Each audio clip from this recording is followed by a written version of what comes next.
पूर्ण अवतार होता है। इस प्रकार से समझाने के लिए ये बात कही जाती है। जैसे राम कृष्ण के रूप में जब आते हैं तो भगवान के वो पूर्ण अवतार हैं। परशुराम जी इत्यादि के रूप में आते हैं, भगवान वेद व्यास के रूप में आते हैं। ये सब भगवान के अंशावतार हैं। और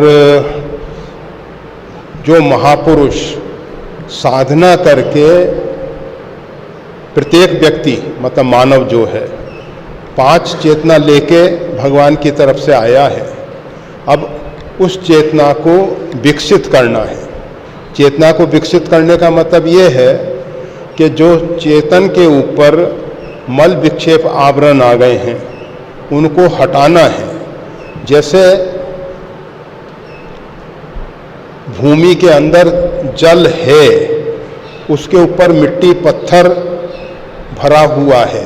हम जब कुआं खोदते हैं या बोरवेल लगाते हैं तो क्या करते हैं, ऊपर के मिट्टी पत्थर को हटाते जाते हैं, पानी प्रकट हो जाता है, क्या पानी आ गया, पानी आ गया। इसी प्रकार से उस चेतन के विकास के लिए जो बात कही जाती है, वो चेतन तो अपने आप में पूर्ण विकसित है, परंतु उसके ऊपर जो ये मल विक्षेप आवरण हैं इनको हटा दिया गया तो वो चेतना, तो उसमें 5 से लेके 6, 7, 8 तक हम बढ़ सकते हैं। नर से नारायण बनने की ये एक यात्रा है। अब उसके लिए भिन्न भिन्न प्रकार के साधन साधनाएं बताई गई हैं। जो ये योग मार्ग है, परमात्मा ने उस अदृश्य स्वरूप तक पहुंचने के लिए, नारायण तक पहुंचने के लिए, परमात्मा तक पहुंचने के लिए शरीर के अंदर भी एक व्यवस्था दे रखी है।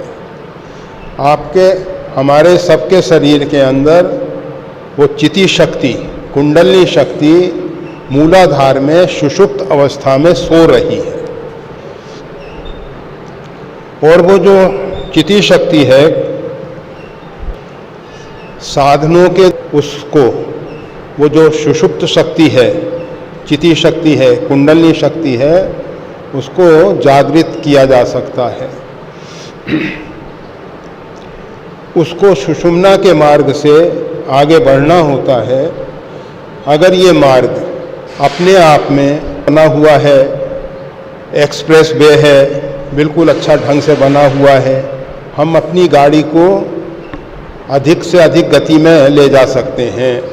परंतु अगर रोड उबड़ खाबड़ है, अनेक जगह गड्ढे हैं, मार्ग सही नहीं है, तो उस पर कितनी ही अच्छी कीमती गाड़ी क्यों ना हो, आसानी से नहीं चल सकेगी। वो चलने में परेशानी होगी और दुर्घटना की भी संभावना है। कभी कभी गाड़ी को काफ़ी क्षति हो सकती है। तो ये जो चिति शक्ति का मार्ग है, सुषुम्ना का मार्ग जो है, उसमें ये सुषुम्ना, हम जो श्वास लेते हैं, ये जो दाहिना स्वर है इसको सूर्य स्वर कहते हैं, और ये जो बायां है ये चंद्र है। इससे इड़ा नाड़ी में प्राण जो है आगे बढ़ता है। और ये जो सूर्य पिंगला का मार्ग है, इससे प्राण जो है पिंगला नाड़ी में प्रवेश करता है। और जब समस्वर चलता है, सूर्य और चंद्र दोनों समान स्थिति में होते हैं, तो प्राण सुषुम्ना में वास करता है। वो जो सुषुम्ना का मार्ग है, वही मार्ग साधना के लिए बहुत श्रेष्ठ कहा गया है। इसीलिए हमारे यहाँ उपासना में संध्या काल, अच्छा, दोनों का संधि बेला है, रात्रि और दिवस। प्रातःकालीन संध्या हुई, शाम को दिन और रात्रि का मिलन, जहाँ जहाँ संधि होती है, अमावस्या पूर्णिमा 2 पक्षों की संधि है, संक्रांत 2 महीनों की संधि है। उत्तरायण दक्षिण शिवत्व प्रकट किया है, गुरुत्व प्रकट किया है, जो चेतना के 8 विकास तक पहुंच चुके हैं। ऐसे जो महापुरुष हैं उनको हम सब ने सद्गुरु कहा है, अथवा भगवान के अंशावतार हों, भगवान के पूर्ण अवतार हों, ये तो हमारा सौभाग्य होगा। परंतु जिन्होंने चेतना का 8 तक विकास कर लिया है, वो सब महापुरुषों के द्वारा हम सबको पूरा पूरा सहयोग मिलता है। हम सब की जो यात्रा है, तमसोमा ज्योतिर्गमय, अंधकार से प्रकाश की ओर हमको आगे बढ़ना है। हमको पहले जो महामोह तम गुंज, ये महामोह रूपी जो सघन अंधकार है, जिसमें हम अपरिचित हैं, हम उसको नहीं जानते हैं। जैसे आप अपने घर में अपने कमरे के विषय में सब कुछ जानते हो, उस कमरे में अगर सघन अंधकार हो तब भी आपको मालूम है कौन वस्तु कहाँ रखी है, पलंग कहाँ है, कैसा क्या है, तो आप उसमें आसानी से चल सकते हो, उठ बैठ सकते हो। परंतु जहाँ अपरिचित अंधकार है, ऐसे अंधकार में एक ऐसा मार्गदर्शक चाहिए जो हमारा हाथ पकड़ के आगे ले चल सके। आपने रामचरितमानस में पढ़ा है,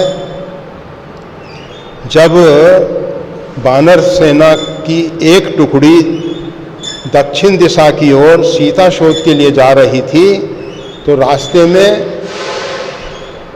बहुत उन लोगों को प्यास लगी, पानी नहीं मिला।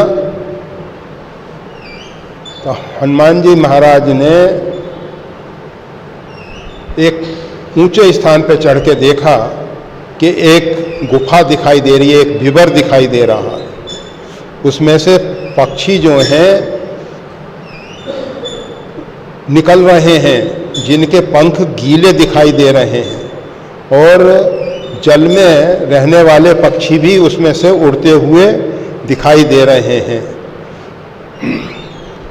तो हनुमान जी ने कहा कि वहाँ जल होने की पूरी पूरी संभावना है। अब अंगद ने कहा कि मैं आगे नहीं चल सकता हूँ, क्योंकि अंगद को भय है। उसके पिता गुफा में गए थे और वहाँ से ही किष्किंधा में ये दुर्घटना का क्रम चला। दोनों भाइयों में, बाली और सुग्रीव में जो शत्रुता इत्यादि हुई, वो सब, तो अंगद नहीं जानना चाहता है। तब हनुमान जी महाराज, हनुमान जी त्रिभुवन गुरु हैं, भगवान शंकर के अवतार हैं, और उनके पास राम नाम रूपी मणि का प्रकाश है। मणि का प्रकाश, जैसे मान लीजिए आपके पास एक फ्लैश लाइट है, टॉर्च है, आप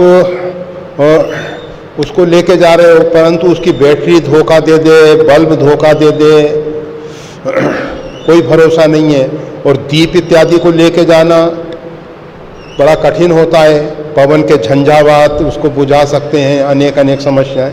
परंतु अगर आपके पास एक मणि है जो स्वयं अपने आप में आलोक प्रकाश करने वाली है, तो उस प्रकाश में आगे बढ़ने में कोई समस्या नहीं होती। फिर तो हनुमान जी के पास, हनुमान जी त्रिभुवन गुरु हैं, उनके पास राम नाम रूपी मणि है, और उस मणि के प्रकाश में हनुमान जी महाराज आगे बढ़ते हैं, उनके पीछे पीछे सैन्य समुदाय।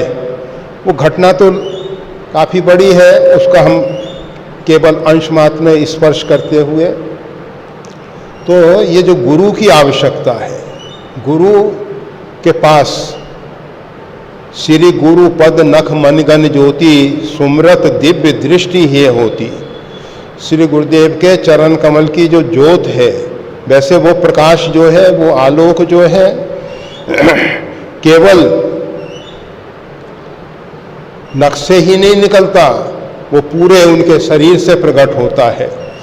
वो तेज, बिन तप तेज की कर विस्तारा, वो तपस्या के द्वारा जो तेज होता है वो एक आभा है, एक प्रकाश है, दिव्य प्रकाश है, जो मोहरूपी अंधकार में पूरा प्रकाश करते हुए ले जाता है। ये संसार के अंधकार प्रकाश की हम बात नहीं कर रहे हैं। महामोह तम पुंज, महामोह रूपी जो अंधकार है, तो उसमें से बाहर निकलने के लिए तमसो मां, हमको अंधकार की जरूरत नहीं है। ज्योतिर्गमय, हमारी यात्रा प्रकाश की ओर हो रही है। इसीलिए हम सब, आप देखते हैं, गणेश जी का पूजन करके सब कार्य प्रारंभ किया जाता है कि विघ्नों को शांत करें। फिर हम एक दीप प्रज्वलित करते हैं, दीप प्रज्वलित करके प्रकाश की साक्षी में सत्कर्म करते हैं। हम सब जिस समय चंद्रमा का प्रकाश अधिक रहता है पृथ्वी पे, उस समय सत्कर्मों को ज़्यादा महत्व देते हैं। कृष्ण पक्ष के पंचमी तक और शुक्ल पक्ष की पंचमी से प्रारंभ करके ये 15 दिन जो है जिसमें प्रकाश अधिक रहता है, इसमें हम सब सत्कर्म ज़्यादा करते हैं और करने चाहिए। तो हम बता रहे थे, इस मोह अंधकार में गुरु का सानिध्य, वो जो सुषुम्ना का मार्ग है, वो जो चिति शक्ति है, कुंडलिनी शक्ति है, वो भगवती को एक मार्ग अच्छा मिले, खुले। शरीर में जो अन्नमय कोश है, इसकी शुद्धि, इसके लिए आसन बताए गए। महर्षि पतंजलि ने योग के 8 अंग गिनाए हैं। यम, नियम, आसन, प्रत्याहार, प्राणायाम, धारणा, ध्यान, समाधि। अगर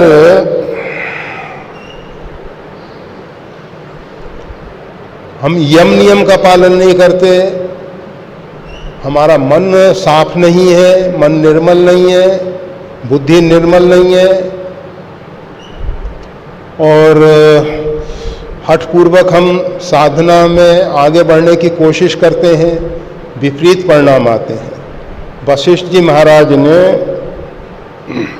बहुत लंबे समय तक कर्मकांड किया है। कहा जाता है सूर्यकुल में इक्ष्वाकु वंश के जितने भी राजा हुए हैं, उन सबके कुलगुरु वशिष्ठ जी महाराज हैं। और वशिष्ठ जी महाराज बहुत लंबे समय तक कर्मकांड करते रहे हैं, कराते रहे हैं। कर्मकांड का उनको पूरा अनुभव है। उन्होंने योग वासिष्ठ एक बड़ा पवित्र ग्रंथ दिया है। भगवान श्री राम ने प्रश्न किए हैं और वशिष्ठ जी ने उसका उत्तर दिया है योग वशिष्ठ के रूप में। इसको लोग महारामायण के रूप में कहते हैं। तो ज्ञान मार्ग और कर्मकांड दोनों में वशिष्ठ जी बहुत आगे बढ़े हुए महापुरुष हैं। उन महापुरुष ने भगवान श्री राम से निवेदन किया है, प्रेम भक्ति जल बिन रघुराई, अभियंतर मल कभू न जाए। ये जो हृदय में मलिनता है, ये भगवान की भक्ति रूपी जल के बिना दूर नहीं हो सकती है। हम कीमती डिटर्जेंट पाउडर और भी ऐसे केमिकल जिनसे कपड़े साफ होते हैं वो ले आएं खरीद के, परंतु बिना पानी के कपड़ा साफ नहीं होगा। पानी की जरूरत है। इसी प्रकार से कितना ही कर्म कांड करो, कितने ही ज्ञान मार्ग से आगे बढ़ने की कोशिश करो, परंतु भगवान की भक्ति के बिना आगे बढ़ना संभव नहीं है। क्योंकि अंदर का मल, अंतःकरण शुद्धि भगवान की भक्ति के बिना दूर नहीं होते हैं। और ये जो मार्ग की बात कर रहे हैं, मूलाधार से सहस्त्रार की जो यात्रा है, इस विषय में समझ लेना चाहिए। गुरु का साथ होना आवश्यक है, परमात्मा की भक्ति होना आवश्यक है, परमात्मा की शरणागति परम आवश्यक है। गुरु जो हैं शिष्य को परमात्मा के शरणापन करते हैं और जब वो परमात्मा की शरणागति स्वीकार कर लेता है तो परमात्मा उसकी रक्षा करते हैं, गुरुदेव उसकी रक्षा करते हैं। तो वो जो सुषुम्ना का मार्ग, जो अपरिचित मार्ग है, जिससे हम कभी आगे बढ़े नहीं हैं, उसमें हमको पूरा पूरा संबल, पूरा पूरा सहारा गुरुदेव का मिलता है, परमात्मा का मिलता है। परमात्मा को हर एक व्यक्ति नहीं पहचान पाता है, नहीं देख पाता है, इसलिए संत और गुरु जिनसे काफ़ी लोग परिचित हो जाते हैं, काफ़ी लोग परिचित हो जाते हैं। वैसे तो हम हमेशा कहा करते हैं, गोस्वामी तुलसीदास जी रामायण में लिखते हैं, मुद मंगलमय संत समाजू, जो जग जंगम तीर्थ राजू, सभई सुलभ सब दिन सब देशा। ये मुद मंगलमय जो संत समाज है वो चलता फिरता प्रयागराज है। ये सब लोगों के लिए सभी देश में सभी काल में सुलभ है, परंतु सत्संगत दुर्लभ संसार। सत्संग जो है दुर्लभ है, संत सुलभ हैं, सब जगह संत हैं। कोई ऐसा राष्ट्र नहीं, कोई ऐसा देश नहीं, कोई ऐसा ग्राम नहीं, कोई नगर नहीं, कोई मोहल्ला नहीं जहाँ संत न हों, परंतु हम संत को नहीं पहचान पाते। विभीषण जैसे संत लंका नगरी में रहते हैं, परंतु रावण उनको करत राज लंका सठ शब्द से संबोधन कर रहा है। रावण को लगता है कि विभीषण जो है लंका में रह के राज कर रहे हैं, और परंतु वो मूर्ख है जो लंका के राज को छोड़ के तपस्वियों की, भगवान की शरण में जा रहे हैं। तो इस प्रकार से विभीषण जैसे संत को, हनुमान जी जैसे संत को लंकनी जो कि देव जाति की है, लंका की अधिष्ठात्री नगरी है, जान ही नहीं मरम सठ मोरा, मोर आहार लंकर चोरा, हनुमान जी को चोर बता रही है। तो ये समझना चाहिए, संतों को हम नहीं पहचान पाते हैं। जिस दृष्टि से संत देखे जाते हैं, समझ में आते हैं, वो दृष्टि हमारे पास नहीं है। इस कारण से हम उनको नहीं पहचान पाते हैं। गुरु के अंदर जो गुरुत्व है उसको हम नहीं पहचान पा रहे हैं, हम केवल हाड़ मांस का पुतला देख रहे हैं। और जो व्यक्ति संतों को पहचान जाता है, गुरु को पहचान जाता है, तो ये दो तीन बातें, साधना की शरणागति हो, भगवान की शरणागति। वाल्मीकि रामायण में भगवान कहते हैं, शकृत देव प्रपन्नाय तवास्मिति च यास्ते, एक बार भगवान को तो भगवान उसको सम्यक प्रकार से अभय प्रदान की बात की जाती है। उसमें यम नियम का पालन करना है, अंतःकरण शुद्ध होना आवश्यक है, भगवान की भक्ति से होगा, सद्गुरु हमारे साथ में हो, गुरु का जो गौरव है, गुरु का जो गुरुत्व है, उससे हम परिचित हों, उसको हम समझ सकें। फिर साधना में जब हम आगे बढ़ेंगे और उसमें ये करने से कुछ नहीं होना है, केवल शांत चित्त बैठकर अपने मन को जो यत्र तत्र भटक रहा है उससे रोकना है। और रोकना बड़ा कठिन होता है, नहीं रुक पाता है। इसीलिए ये जो भगवान की मानसिक पूजा इत्यादि के विषय में कहा जाता है, उसमें क्या होता है, चित्तवृत्ति जो है लंबे समय तक रुकी रहती है और लंबे समय का जो अभ्यास है, फिर एक दिन ऐसी स्थिति आती है कि हम बैठकर आसानी से वृत्तियों का निरोध कर सकते हैं। चित्त वृत्तियाँ हमारी शांत हो सकती हैं, रुक सकती हैं और फिर ऐसी स्थिति में हम साधना में प्रवृत्त होते हैं। मणिपूरक चक्र तक पहुँचने में हमको ज़्यादा कठिनाइयों का सामना करना पड़ता है। उसमें नाना प्रकार की समस्याएं हमको घेर रखी हैं।